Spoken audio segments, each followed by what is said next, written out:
جمهوری تاجیکستان بعد از به دست آوردن صاحب استقلالی تحت راهبری اساسگزار صلح و وحدت ملی پیشوای ملت پرزیدنت جمهوری تاجیکستان محترم امام الرحمن و مسئله پیشگیری از سوختار و مجهز نمودن کشور با تکنیک و تکنولوژی معاصر از شماره زیادی کارمندان و هیئت‌های شخصی در راه پیشگیری رخ دادن آتش دقت مخصوص ظاهر نموده. حالا در جمهوری تاجیکستان تمام امکانیت‌های تکنیکی در سمت محافظت مال و اموال خلق و نجات آدمان در حالت سوختار فراهم شده است. تلاش‌های شبانه روزی کارمندان و افسران شجاع و دلیر ریاست خدمات دولتی آتش نشانی شهر دوشنبه در راه پیشگیری از سوختار و نجات انسان همچون وجود عزیز و معتبر در حیات همروزی ساکنان قابل تحسین بوده. تنها دوام 6 ماه اول سال روان بیش از 116 سوختار در شهر دوشنبه اتفاق افتاده است که با اشتراک کارمندان ریاست خدمات دولتی آتش نشانی شهر دوشنبه سری وقت و عاجلا خاموش کرده شده و بسیاری از انسانها از کام آتش نجات داده شدند.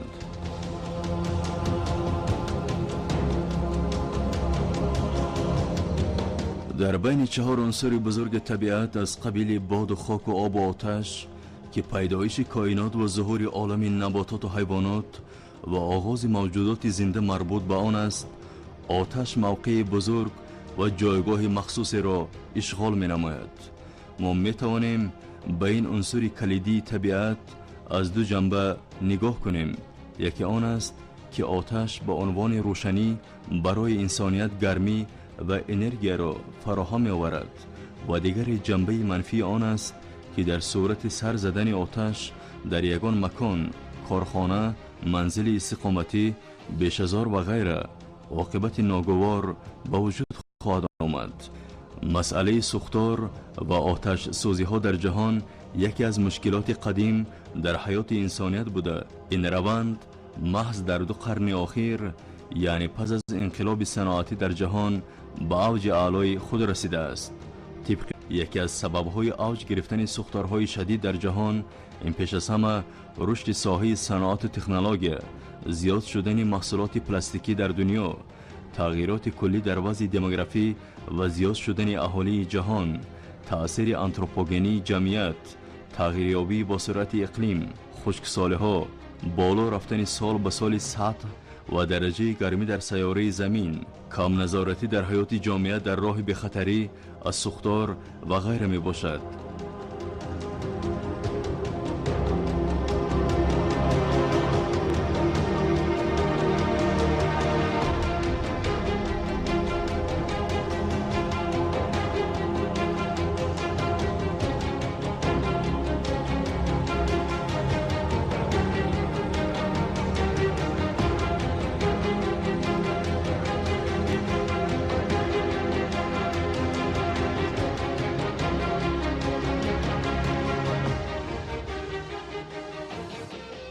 تجربه های جهانی عاید به سوختار نشان می دهد که دوام 15 سال اخیر 15% سوختارها در سراسر جهان زیاد شده. چنین حادثه های تصادفی در حیات ساکنان جهان با مرگ نابهنگام هزاران نفر از اهالی دنیا سبب شده است.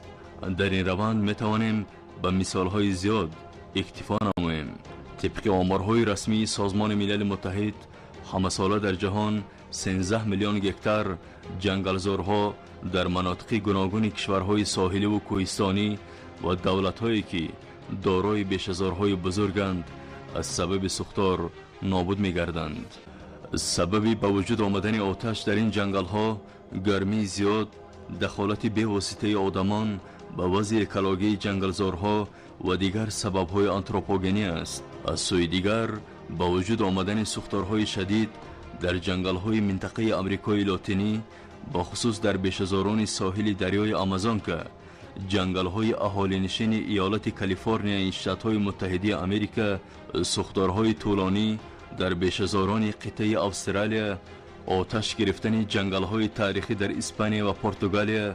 با کام آتش رفتن هزاران هکتار جنگلزارها در فدراسیون روسیه دوام 15 سال اخیر با وضع تغییریابی اقلیم جهان تأثیر جدی خود را رسانیده است. باید گفت که حفظ بیشهزاران و جنگل‌های سرسبز امر ضروری بوده، نقش آن در توازن و تعادل آب و هوای جهان خیلی بزرگ است. قابل ذکر است که پیشگویی کردن سوختار خیلی دشوار بوده. متخصصان و تحلیلگران همه بر آن عقیدند که حادثه سوختار در هر جای جهان و در هر ساعت از حیات امر غیر چشم داشت و تصادفی است که بسیار انسان‌ها در صورت رخ دادن چنین حادثه ها جان خود را از دست می‌دهند. باید گفت که شکل صورت سوختار و خسارات مالی و جانی آن در همه کشورها برابر است. در صورت با وجود آمدن سوختار در جامعه، هر انسان می‌تواند جان خود و دیگران را از خطر نابودی حفظ نماید.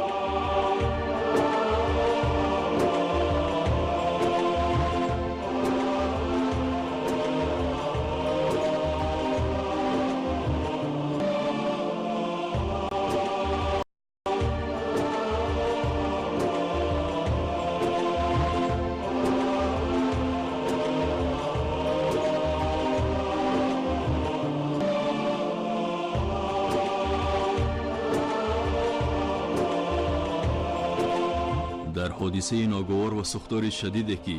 ساعت 4 بامداد روز 14 ایون سال 2017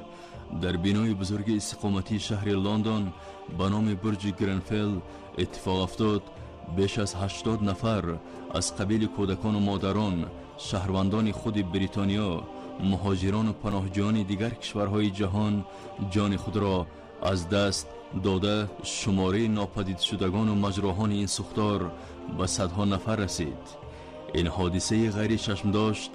در دل شهر لندن بریتانیای کبیر اتفاق افتاد، یعنی در پیشرفته ترین کشور اروپا از نگاه اقتصاد و تکنولوژی پیشرفته. وقتی از آغاز تا انجام این سوختار را در بنای مذکور بررسی می نماید، در حال مشخص می شود که آتش نشان ها نتوانستند تا آخرین نقطه این بنا آن را خاموش سازند و نهایتاً این بنای استقامتی بلندآشیانه با پررگی سوخته نابود گردید و آن کارمندان بخش سوختار خاموشکنی شهر لندن که بسیاری از ساکنان را در رفت سوختار نجات دادند، نامشان به نام قهرمانان برج گرنفل ثبت شده است. تا حال سبب به وجود آمدن سوختار شدید در این بنای استقامتی شهر لندن پر معلوم نشده است. همین طریق کارشناسان اتحاد اروپا در قلمرو همه کشورهای اتحاد سوختارهای شدید را به قید گرفتند.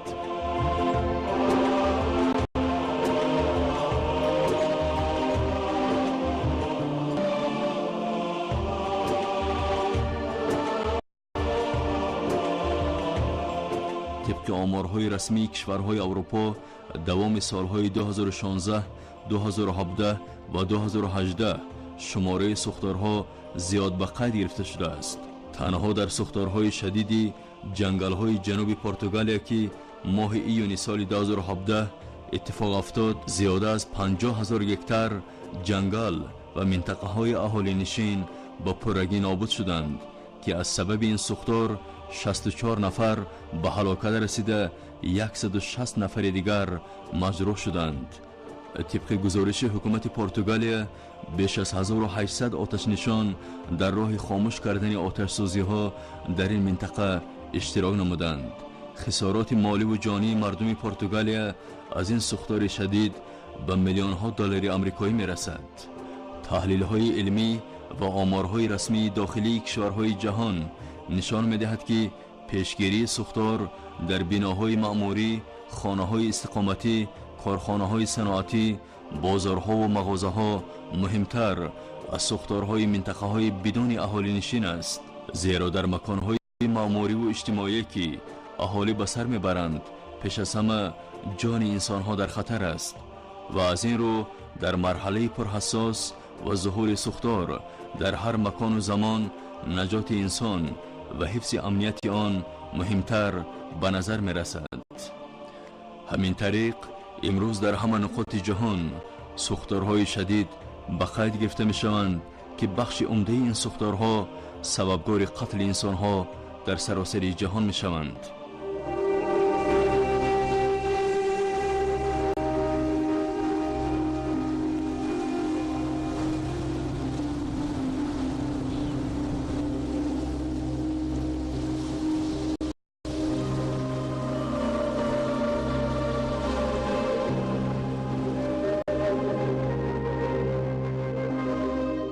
یادآور می‌شویم که سنه 25 مارس سال روان از سبب سوختار شدید مرکز تجارتی ضمن ویشنی شهر کمیروی فدراسیون روسیه بیش از 60 نفر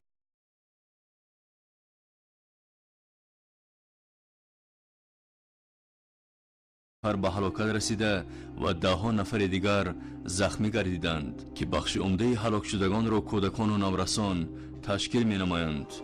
این حادثه سر و صداهای زیادی را در فضای وسایط اخبار عامه فدراسیون روسیه و جهان با وجود آورده هر یکی از خبرنگاران روزنامه و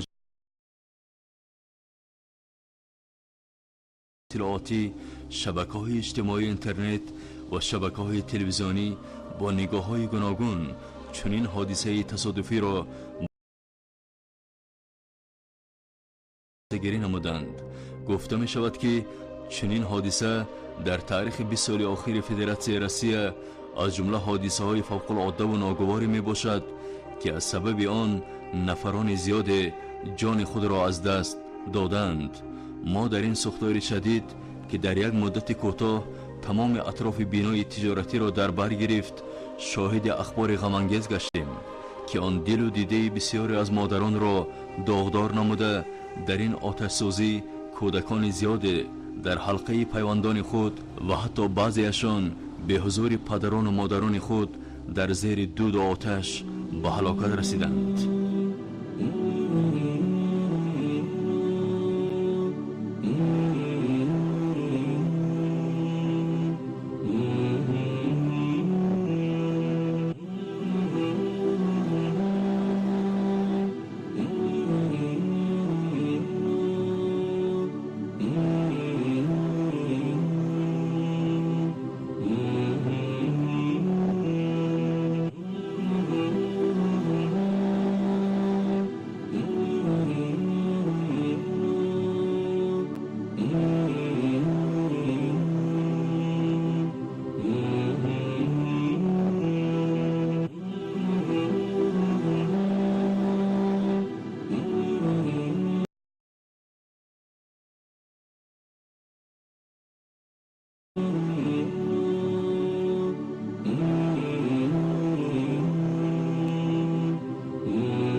در برابر سوختارهای شدید در سرزمین‌های پهناور و جنگل‌ها دوام یک سال اخیر سوختارهای زیاد در بناهای استقامتی، بازارها، مرکزهای تجارتی، مؤسسه‌های فرهنگی و معماری، کارخانه‌های صنعتی و غیره اتفاق افتاده است که از سبب آن صدها نفر جان خود را از دست داده و اشخاص زیاد مجروح گردیدند. بسیاری از دانشمندان بر آن عقیدند که ظهور آتش در این یا آن مکان عالم پیش از همه ظهور یک آفت طبیعی در محیط زیست و زندگی اهالی جهان است.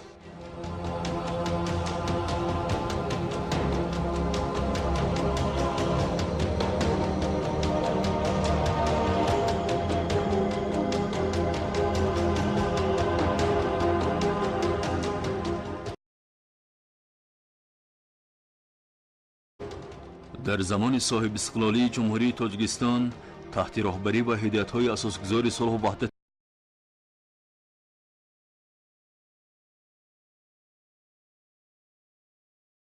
ملی،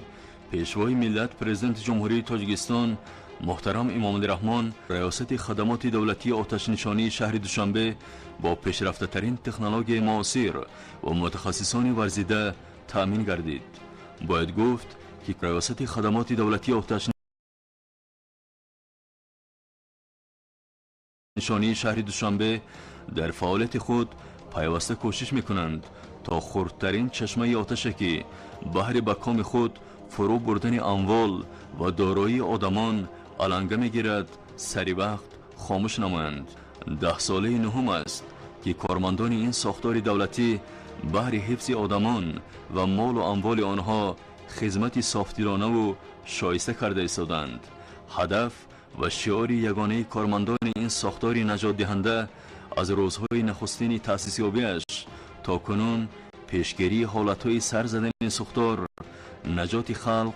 و حفظ مال و اموال آنها از کام آتش به شمار می رود.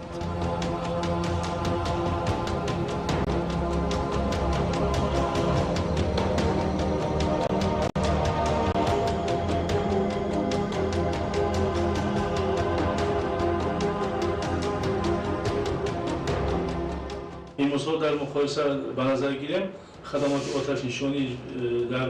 نظر به سالهای پیشتر در دوره اشغالیت خیلی پیشروی و فرقیت نظر است میباشد. تأسیس‌یابی خدمات دولتی آتش نشانی که در امروز در 30 یولی سال 2018 و 90 سال پورا به راست میآید، 30 یولی سال 1928 اولین بار تأسیس یافته. کار خود را با هیئت 19 نفر در نقلیات اتومبیلی مورد آتش نشانی تمره L15 آغاز نمودند که امروزها ببینید که در به واسطه با دستگیری اقتدار رهبری دولت چقدر نقلیات‌های پرافتضاح زمانه‌ای وارد شدند که در حالی با خامنه سوخته سریع وقت مال و ملک و سلامتی شهر از کام آتش نجات داده و برای پیشگیری نمودن حالت سوختار کارهای نظارت رو